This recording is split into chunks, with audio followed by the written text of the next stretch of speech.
This episode of SESSLERS Something is brought to you by lynda.com. All right, everyone, today is a holiday, so this was pre-tape, so if something crazy happened in the past couple of days, don't hold it against me, please.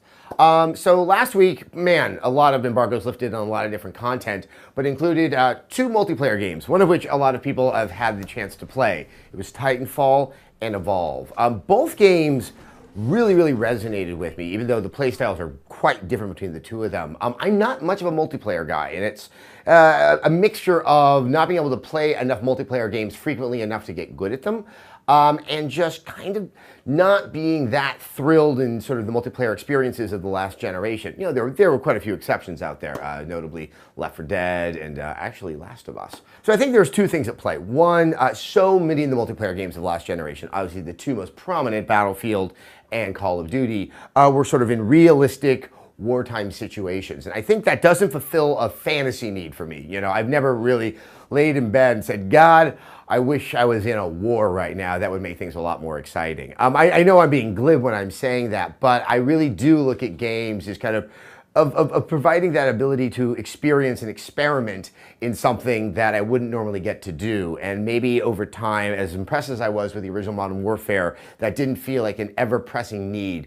to experience that kind of combat situation. I think the other is multiplayer, especially kind of like last generation's multiplayer. It's fundamentally a game of tag. There's really a lot of games of tag happening all at once. And, you know, the bullets are in place of sort of your hand slapping somebody else on the back. And that level of, well, I guess, equity, while fun, doesn't have that sense of evolving into something more, except in some of the rarest of instances, and I know Battlefield 4 tried to do that, but it really fundamentally still felt like a really big, shiny game of tag. And when I look at Evolve and I look at Titanfall, the way that the progress of the game goes, that you have these moments that change the entire way you're moving and interacting with the world around you, it's a sense of thrill, it's a sense of expectation. It's something that's much closer to the design of a single-player game, and it really imports a lot of what's so much fun and so exciting about that, but it adds in what makes it so exciting, and that's other real people are sitting there playing with you. And you know, I think another multiplayer game that's entirely different that kind of feeds into this is what happened recently in EVE Online with this massive, incredibly spectacular and expensive battle that occurred. That these games that I'm seeing now, they really seem to understand what's so important about popular culture, be it film, be it music,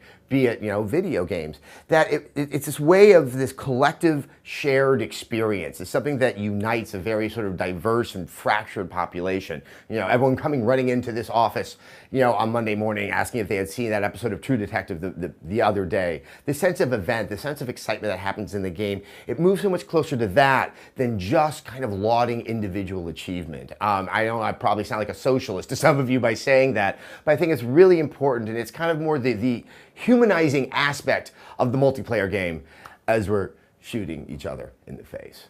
All right, let's take a moment and thank today's sponsor of SESSLERS Something, Lynda.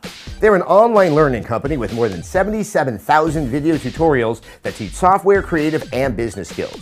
You can learn anytime, anywhere, and at your own pace, with courses in web design, 3D and animation, design, programming, and many more, with new courses being added every week.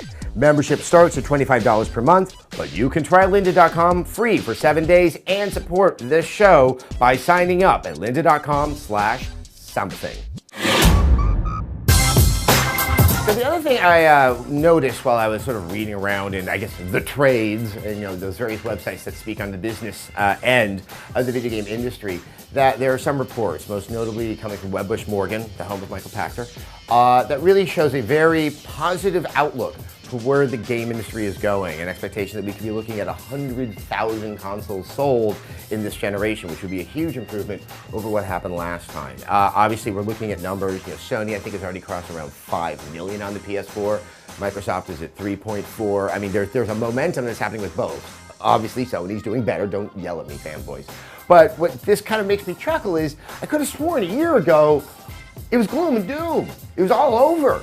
You know, mobile was going to have everyone's lunch, and there was going to be no happiness left. It was a bubble all over again. It was going to be the same thing. It was like the great crash of the Atari console, and I'm not hearing that anymore. And it does remind me that you can't use what's happening in the instance and extrapolate that to the whole. That because something has happened in repeated fashion over the past year, that does not mean that that's going to happen 10 years from now. That when we start to hyperventilate, myself included, about what's happening in the industry, and we're having these talks, and we just come up with these extreme ways, these binary ways that the future has to be. It's either going to be good or it's either going to be bad. It's kind of like it either gets a 5 out of 5 or it's the most horrible game in the world. That's just not how things work. Not just in the video game industry, in life, in economics, in relationships. Things shift and things then accommodate that new kind of strata that we're trying to deal with. And I would just kind of say for myself and for everyone else out there, we don't know what lies ahead. But what we do know is that what's happening now is not necessarily how it's going to happen then. What we're looking at now, we will have the benefit of hindsight to take a different vantage point to understand things going down the line. You know, bringing down, if not the temperature and the ferocity of the discussions we're happening, then just the extremity. That this is a fun ride. It's interesting to see what's happening with video games. We don't need to think that we're somehow on the precipice at all times because, well, I'm having fun.